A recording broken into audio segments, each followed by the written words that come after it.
Torah law, Talmudic law. So I feel sorry for such a person who missed his opportunities and missing them. And he's persistent missing them. And he's justifying rationalizing his position and saying everybody else is doing something like this too. So therefore I can do it. That a rationalization. It's a tragedy to see a person that has opportunity to not take advantage of the opportunity. It's a torture. My heart bleeds for such people. I find that it is sometimes very intolerable to even dwell upon the subject that these people are self-destructing themselves, and for no good reason. The time that they're here, the limited amount of time we're here, we could be doing so many wonderful things. We could be doing so many mitzvahs. We can learn so much Torah. We can do proper things in the eyes of God. We can avoid doing improper things. We can act in a proper manner. We can have proper mannerisms. We can show acts of kindness to our fellow human being. We can do all the wonderful things that we should be doing. And instead of that, just doing what you rationalize to do is not a right. It's not a rational act. It's an act of insanity. It's an act of committing suicide. And it's definitely against the halacha to commit suicide. There was a story told, it's a joke of course. There was one man that was determined to violate every law that so he systematically found out what the laws were, and each one he tried to intentionally violate. So he came with his big list and his list of accomplishments to a great rabbi, and he says, Rabbi, he says, I want you to check it. Maybe I missed something that I couldn't do wrong, and I haven't done. The rabbi looks at this, there's one more thing you have to do, and you'll have a complete list. Oh, please don't. Yeah, everything. You see, unfortunately, people are self-deluding themselves. That's ridiculous. It's like you want to drive a car.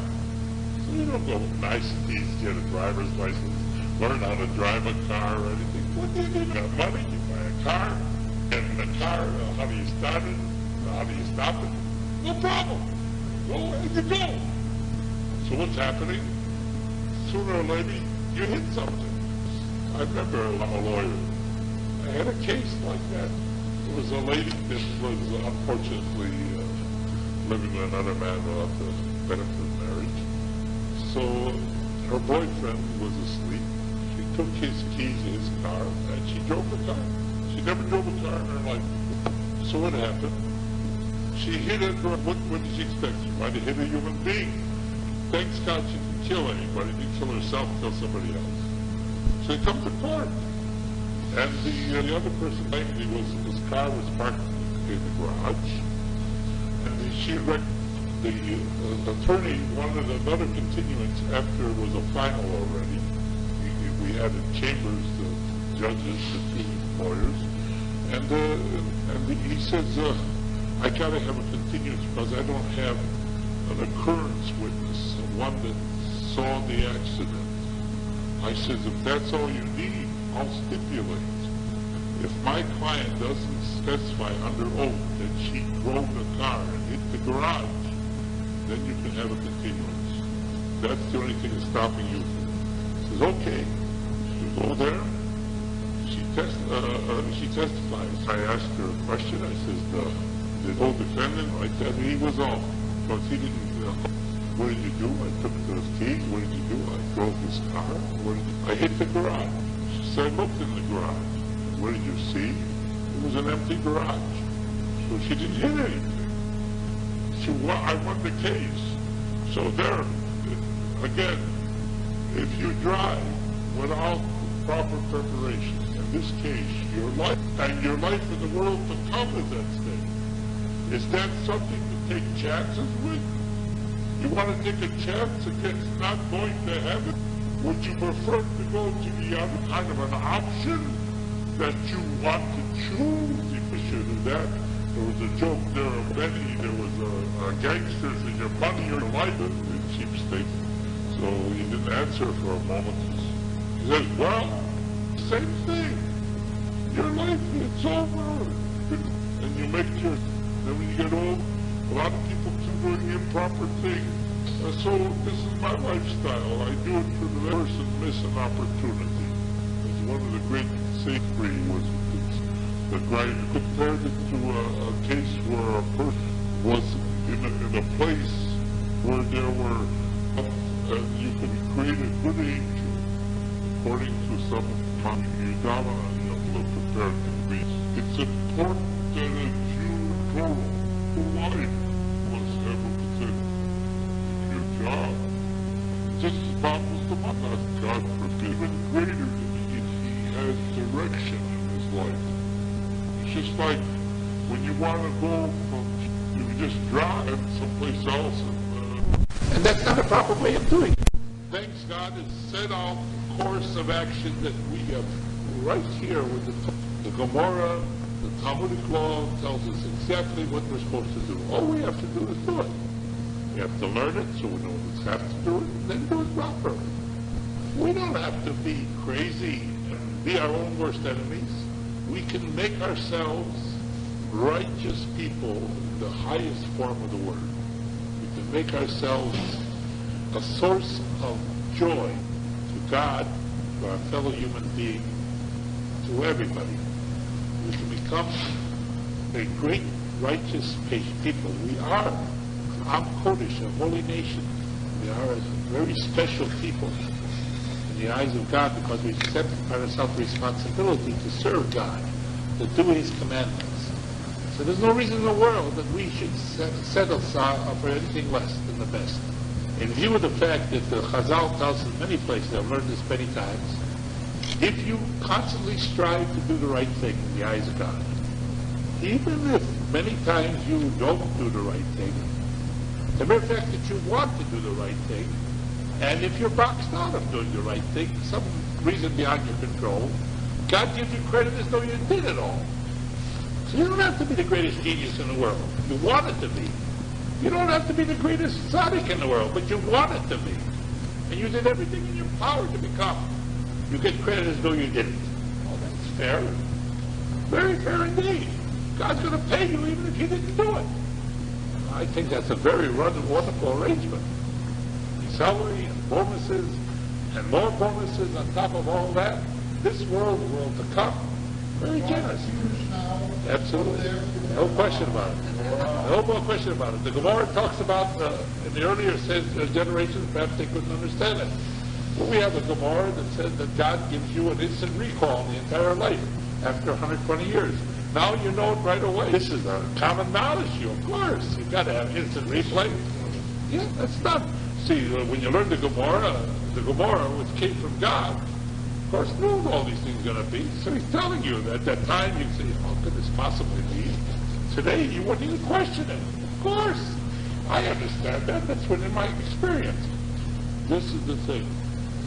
We're not playing games. We're playing for keeps.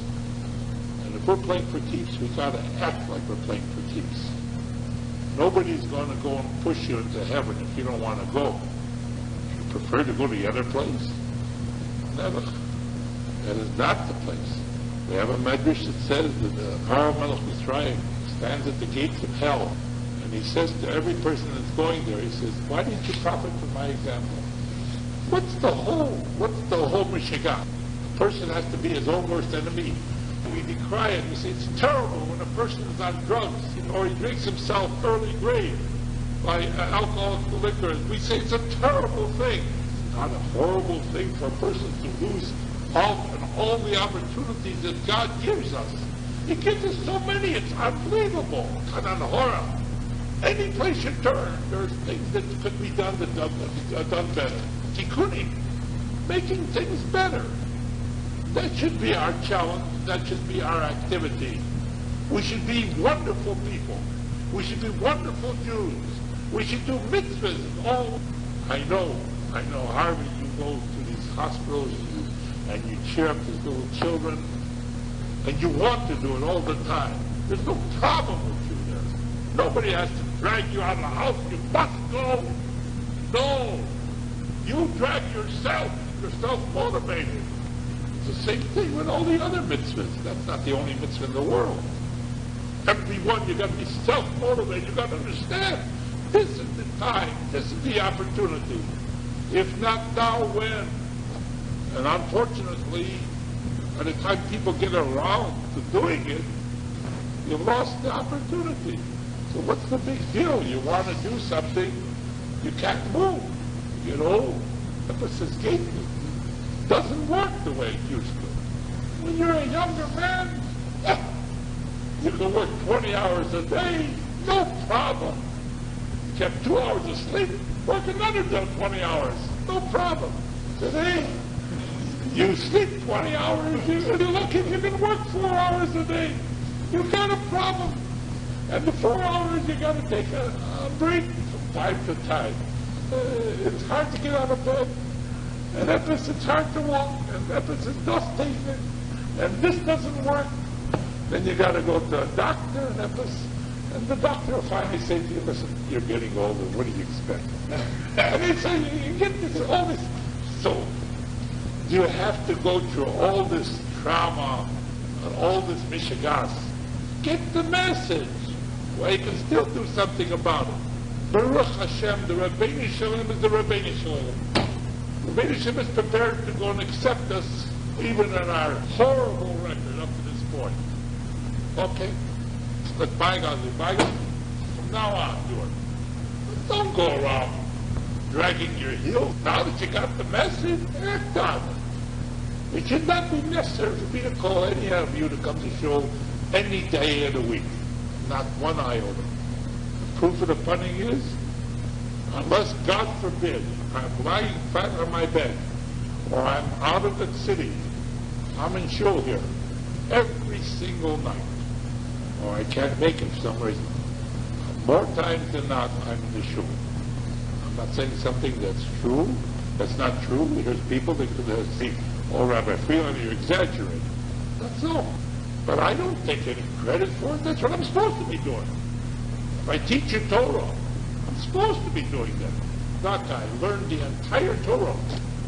And he said, you shouldn't take extra credit for it. That's what you're created for. That's what you're supposed to be doing. What is this all about? You have to get acclaimed. You know, nowadays, when a person gets wealthy, the only way you can get some bucks from him, you have to have a big banquet honoring him. For what? He should be giving it without being honored. He's supposed to honor God. Where do you get this honor business?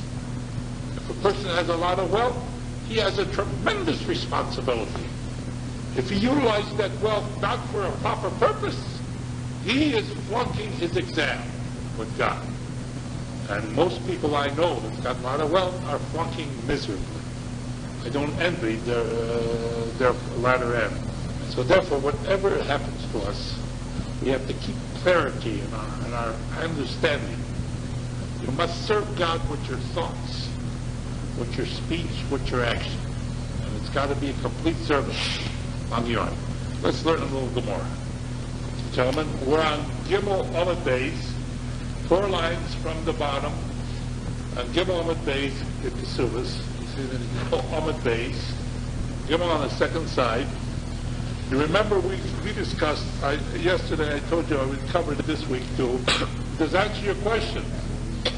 No, I don't need a plate. I'm talking to Amos. No, but you knew this before. You knew this before I told you this. You didn't really know. I knew it before. You didn't know it? You can do it too. God's an equal opportunity. He'll accept your prayers too, if you're sincere. But you got to be sincere. That's what he doesn't accept prayers from a person that's not sincere. Because if a person comes to God and acts like God's got to do it for him, it's not going to work out. We said like this, we had learned, the rabbis had said that in the ancient times, in the times of Ezra Sefer, when they repopulated Zion because of the Zionist proclamation issued by Cyrus the Great. So Ezra Sefer brought in with him the pioneers to rebuild Zion, to rebuild Israel. And he made decrees. Among the decrees is that they should have a Beis Din sitting on Monday and Thursday. Like the decree, for instance, we read the Sefer Torah on Monday and Thursday. So and there shouldn't be 3 days going without the Torah being read in the synagogue. That's one of his decrees. Ezra Sofer was the Kohen Gadol, and when the second temple was finally built and dedicated. And he was also a prophet. So he made a decree, among other things, that we should go and have a wedding always on Wednesdays. Why Wednesdays? Because they used to go and give bigger marriage ceremony rights to a virgin lady that became a bride. And they wanted that the Jewish girls should have a nice wedding. And they gave 3 days to prepare the wedding, Sunday, Monday, and Tuesday. And on Wednesday, they would have the wedding. And then they would consummate, the bride and groom would consummate the marriage Wednesday night, which is, and on Thursday morning, if there was any complaints that she had defrauded him, she was not a virgin, he would come to the Beis Din and present his case to the Rabbanim. At any rate, if there was some accident that occurred, the rabbis permitted people to get married even earlier, even 2 days earlier, on Monday as well as on Wednesday. So the Gemara talks like this. Before you say, if you want to say, what does it mean? What kind of accident we're talking about? Tanya, we learned in the Brisa. That's what's given by the same man that contributed to the Mishnayos. The Mishnah is the Torah that explains what the halacha is. And the Gemara explains what the Mishnah is. And the Mishnayos make up the Talmud. And this is the law of God. Every word that we're learning here is the law of God. And you should understand this. We're learning something that is as holy as the Sefer Torah itself. It's a part of the law of God. It's Tanya, we're learning the Brisa. His bread was baked. The wedding was, just like nowadays, people haven't changed. The wedding is a great expense. If you don't go through with a wedding, if you go through a great expense, God knows if you can ever go and have another wedding. Because who can afford to have this great expense more than once for individuals? So we're talking about a young couple, and they got the wedding all prepared. What happened? The bread is baked. All right, it's going to be, if you don't postpone the wedding, then you can't eat the bread anymore. The Togo to go out, and they had slaughtered the animals. That's a big expense. In those days it was very expensive to have animals slaughtered. Presumably they had a big wedding. Mazuk and his wine had been mixed with water. In those days the wine, like now, today, we can't drink the wine as it's grown. As it's grown, it's too strong to drink. They dilute it with water and other things, other liquids. The wine we drink today is diluted with water in order to be able to drink. If it is not diluted, it has a staying power.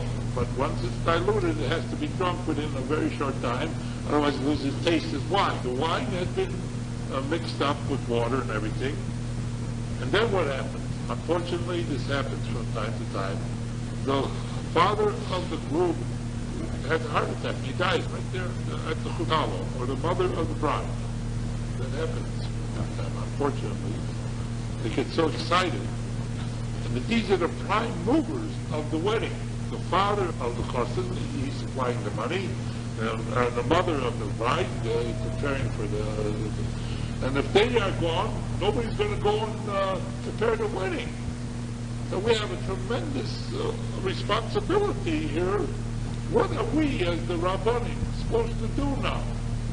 If we postpone the wedding and we have to bury the dead, like I mentioned you before, we have to bury the dead as soon as possible, we immediately become availing, a mourner. And a mourner is not supposed to get married. At least not in the first 7 days of his mourning. If you postpone the wedding, all the food is wasted. So what are you supposed to do? This is a very real problem. This is what the Brisa says. We put the dead body in a separate room. And we marry off the young couple right away at this point.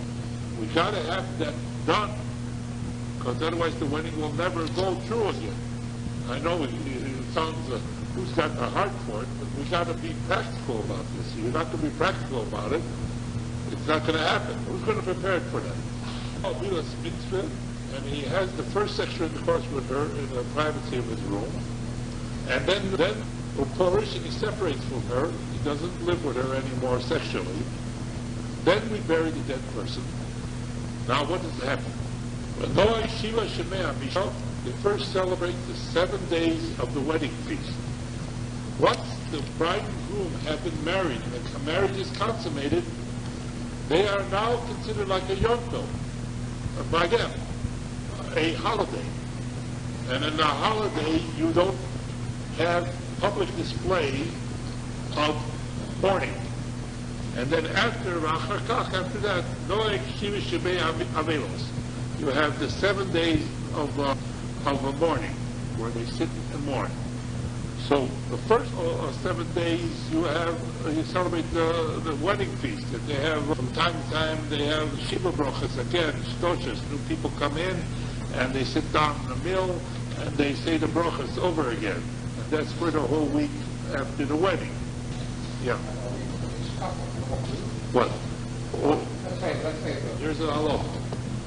When a person dies, when a Jewish person dies, the near relatives that have to mourn him, according to the halacha, are not considered mourners yet. You hear what I'm saying? They're an onan. They're not a bubble, but an onan is a status that is not a mourning status. Therefore, in Jewish law, it's not appropriate to have a wake where you comfort the survivors of the dead person. But the body has not yet, and the obligation to mourn this dead body is not yet applicable on those relatives. They're not, officially speaking, mourners. They have a different status. And as such, the status usually starts when there is the burial. And after the burial, you'll notice, you've been in a Jewish funeral, they have two rows of people that came there, and then they start comforting the mourner. At that point starts the mourning period. Yes? When you say they don't bury the man at the wedding, when they bury this? After the wedding ceremony and after the bride and groom had lived together, at that point they buried the dead body. But you said that you want to be buried. Immediately within 24 hours. So they do all this in 24 hours, they can bury this? How long does it take to get through the wedding? I don't know what kind of weddings you've been at, but a wedding goes through in a half an hour. For them, that's a good question. It depends who is the chief mourner. We follow the lead of the chief mourner. If the chief mourner is the bride or groom, then they follow the lead of them. Otherwise, presumably, they would mourn them right away after the burial of the dead, because they become mourners at that point.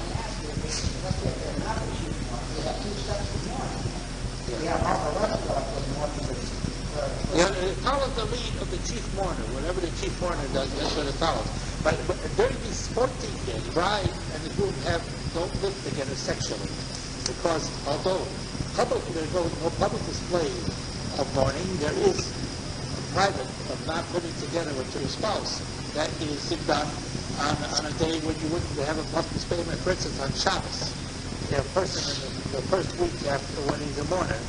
He's not permitted to show public display of mourning, but in the privacy of his home, he's not supposed to have sex with his wife either during that whole week. Yes. The body is actually going into the body. There's two opinions. We'll learn that on Daled Amud Beis. One opinion says once you give up hope of burying the body, that's another way of starting the mourning period. Or another one, once people come up and come up fast. Absolutely wrong. It's against the law. Absolutely wrong. Not the people who think and have a graveside buried. It's a ridiculous thing. In the first place, we will learn in the Chesed days of this Gemara, the Ram Gamliel, because there was a scandal. One poor person ran away rather than have the expense. He decreed that from now on, himself would be buried with the most frugal things, no big expense in anything. And that's halacha. We're not supposed to spend a lot of money, have a lot of metal, ornate things. The whole thing is against the halacha. You're supposed to go and do it in a dignified way, but not as a station or everything like that, outdoing everybody. It's not appropriate. Flowers like that. Yeah, they're prohibited. Consider this. The young couple, the They don't have the wedding now. No, what do you mean understand? Understand or you do understand? They don't go to wedding now. God knows if they ever get married. This is a tragedy. You're going to go and make a tragedy because you have sensibilities. You're the only one that has sensibilities. The dead body will be buried. But you've got to consider the living. You can't let them go and throw them away because you had somebody die. This is a situation that occurs, God forbid. What's the double standard? When I say mean, I mean within reasonable time. 24 hours is usually the time, reasonable. You can't do it immediately. You got to make arrangements. You can't do it immediately. You got to let people know that the wedding's there. Excuse me, the funeral.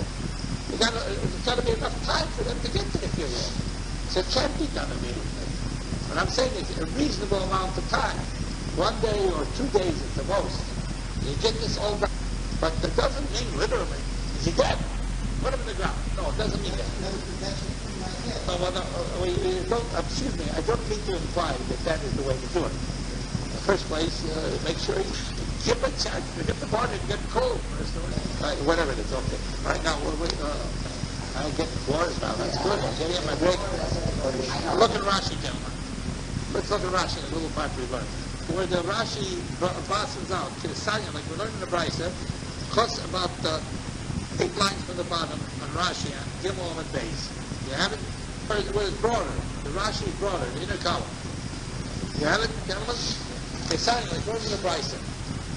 Shemeis Ovi, the Sheni, the Chosim, the groom that his father died on the second day of the week. He cannot wait until the morrow.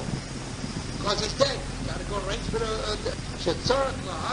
have to keep a delay the dead body being buried until they get married. We have to delay and we have to get this marriage out. Yainer Moser is wine is mixed up with wine with water. Shahoya Roy and Steel, they'll be now be fit to be drunk. And no longer will it be able to have staying power because it's now diluted. The father of the groom, or or the mother of the bride. No God. Only these are the principal characters in the preparing part. No God. The father of the groom, so he's bartering with preparing the wedding feast. There's all expense. And the mother of the bride, she's preparing the hope chest and everything else, the linens and everything for her daughter. Therefore, the appointed time to get married is going to pass. There'll be nobody else prepared for them. The 18 will have, so therefore the Rabbanim, the sages, permitted them the process on Meishlacheder to put the dead body temporarily in a separate room. So you can rule not to bury it immediately, because if you bury it immediately, there would become, a mourner will become officially a mourner. Once it's buried, it's officially a mourner. Closing of the top row, like later on we'll learn. The Shuv Lo Yotel L'Konis, and no longer will be able to get married until the period of mourning has passed. On top of the page. So what do? You marry him off, you put the dead body in a separate room, you marry him off, and he consummates marriage, and then he separates, you cover as a mace, miyad, and then you bury the dead person immediately. Even the chala alone, chasuna, once the bride and groom have accepted on themselves, they've already married, having the kabeh in relation to them, kerego, it's like a yom tov. It's a holiday. Once it's a holiday, you can't become a mourner on a holiday. No longer can the mourning period come and have complete fixing on that day. But so therefore, you still first have the 7 days of the wedding feast, then after the 7 days, then you have the 7 days of the mourning. In all these days, both the 7 days of the wedding feast, also the next 7 days of the day, he sleeps among the men and she sleeps among the ladies. They are not alone together in a room alone during these days. Shemi Yavol, because he might have sex with her again. And a mourner, although he's not publicly explaining it, he is now he's prohibited to have sex with his wife. Tashmish Hamito, literally the activity of the bed. So common, like later on we'll learn the Elam Magalchim and the Gemara Mud, there describes all the halachas of Averos. That's where the Shulchan Aruch gets the halachas from the Gemara and Lord Cook down from Testament. We'll hold this point, gentlemen. We'll continue from here tomorrow.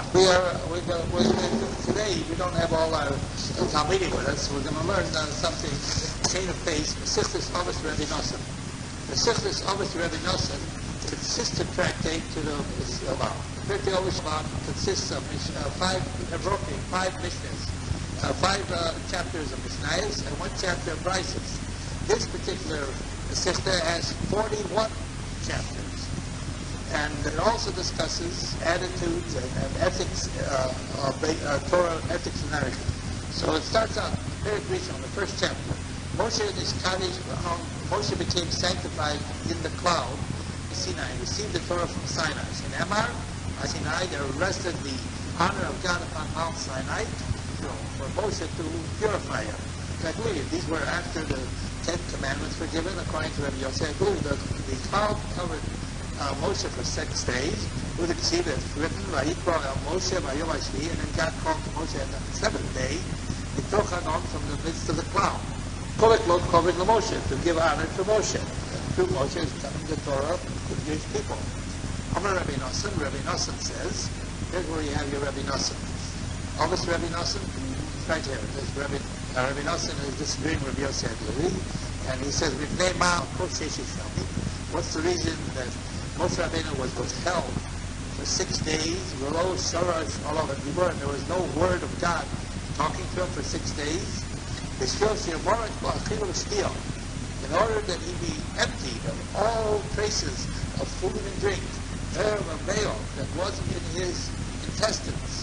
His Kaddish, until he became holy. Like a ministering angel, also has no. 6 days normally, or is that just the? No, that's by him. By him it happened. Yeah. Mr. Bruner, before he came, said that usually he empties out earlier than that. No, but the last tricks may take a little longer. But that's a miracle, of course, that he could survive without eating or drinking at all. That's, of course, we understand. Alone. This in order to cause Moshe Rabbeinu to have a proper form of protein. Is that the same as islands? It's called awe. Today, he received the word of the Torah with fear, Yira. Amo is also dread, Yira is fear, trembling. In other words, if we understood the majestic presence of God, we would be fearful, we would be trembling all the time. It is perhaps a kindness of God, not that aware of it. Otherwise, we might be fearful. Because the presence of Almighty God is a tremendous experience.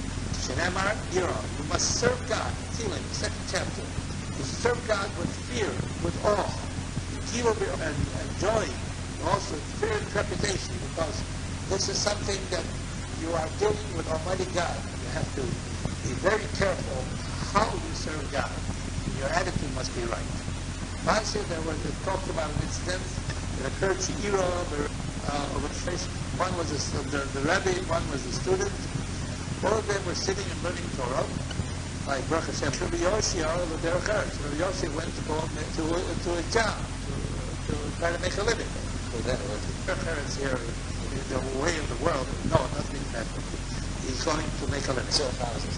The Derech Eretz means here to go and try to make a living. He's got to go to the job. Choresh says, Rabbi, my teacher, how can you justify to forsake the word of the living God? There it is. The shut of the Derech Eretz and to go and try to make a living.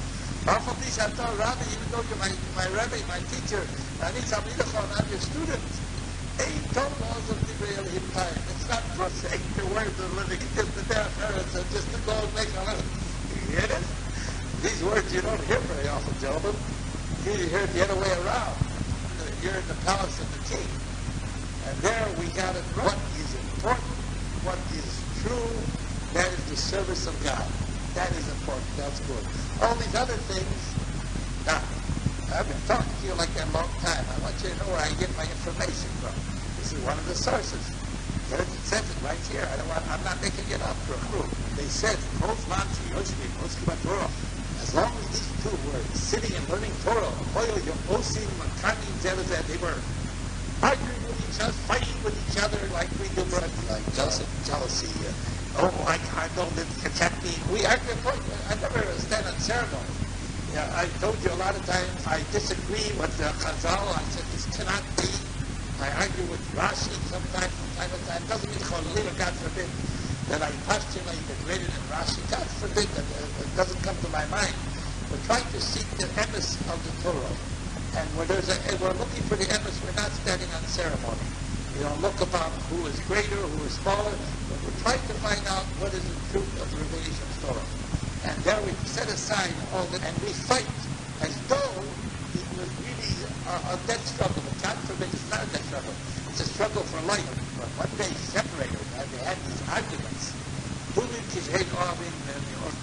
They loved each other from the beginning of their youth. So as if they... That is in fact the truth. The truth is that way. When you learn Torah and you get opinion on a subject matter, and there's a lot of ways of looking at it, and you argue it out, you really get a nachas ruach, you get a pleasure, tremendous pleasure, and it's thoroughly investigating. I see gentlemen, actually, I don't want you to assume that we're just today. We're learning for a long time. Of course, it's beautiful, and it's parallels, almost that you're used to. You've gone over it a lot of times. So I don't want you to think that there's no more worlds to conquer. There's a lot to conquer. Well, you're hearing, you learn a lot of things. You'll be amazed. Okay, you like it. I day Moshe Nostra, through Moshe Rabbeinu, the Shem gave the Torah from Sinai, and he wrote them on the 2 tablets of stone. The Yitnam Eli, and he gave them to me. The first tablets were sapphire from the sun. The first they were white glasses and black glasses. And then they solidified into stone. But this came from the sun. The first lucas came from the sun. Is it white fire on that part or white gas on that part? It's solidified? It was material. Of course, and when they gave it to Moshe, it was already solidified. He can't hold It was right on the part. Sometimes actually blinding light. But what do you ask the silent? Did Rabbi can do anything? Now, what's the problem? I have no problem with that at all. Now, the second lucas, Yeah, also, but this was sapphire from earthly sapphire. Just fancy. God said, tell them where it was, like the first, and I'll write the same words I wrote in the first of us.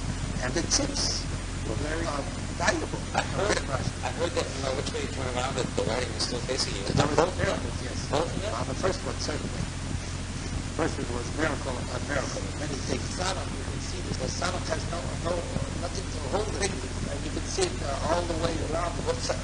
No, besides the fact that whenever you went around, you see exactly the same. There was other things. We're talking about sound. There was a connection to it. I mean, they were drunk. The drugs eventually, or Rabbi said, this is the 30 obelisk. did you know that you visit list anywhere? That's 30 obelisk. They learned that. No, that time America was done with that. That was this list of things about the luchos themselves that were strange. Discuss the 30 obelisk. I've learned that. It's my Talmudim, and I will learn it again. You see, the wonderful part about teaching is that I can teach the same material over and over again. I get a new group, teach him over again. He thinks, he must be a great genius. And never, I know so little Torah, they're very honest. But your opinion, I know a lot. See, just from the view of the beholder. I'm telling you the emes. And when you become knowledgeable, you say, Rabbi, I feel you don't know so much. I said, tell you that it is.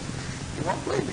I did Moshe through Moshe, on the 2 tablets of stone, the Line given to me, and the ordinances, Toros, and the Toros, which Psal. Both are kept. You cannot with the written Torah, the Gemara, the Medrash, of the commentaries there are. And that is just the intrinsic part of the Torah as Asher Nosan Hashem that God gave Beino Beinas B'nei Yisrael between himself and children Israel. Maliyana Moshe.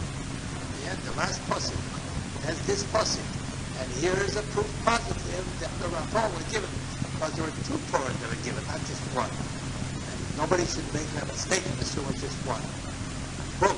You can't understand any of the mitzvahs of the Torah unless you look into the Torah about Ben, the Gemara, the Talmud. That explains it. Moshe Nassan HaKodesh Baruch Hu Yisrael, the lost on Elohaya de Moshe. The Torah that Moshe with the Rebbe of Israel, Yisrael Moshe merited to become the agent between Israel and God.